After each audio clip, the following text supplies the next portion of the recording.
राज्यात सध्या लोकसभा निवडणुकांची रणधुमाळी सुरू आहे. अशातच भारतीय जनता पक्षासाठी एक दुःखद बातमी समोर आली आहे. भारतीय जनता पक्षाचे हाथरस लोकसभा मतदारसंघाचे विद्यमान खासदार राजवीर दिलेर यांचं हृदयविकाराच्या तीव्र झटक्याने निधन झालं.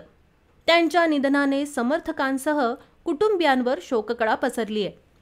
हाथरसमधील भाजप खासदार राजवीर सिंग दिलेर यांचे बुधवारी दीर्घ आजाराने निधन झालं.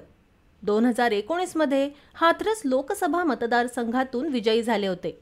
मात्र यावेळी पक्षाच्या हायकमांडने त्यांना तिकीट दिलं नव्हतं.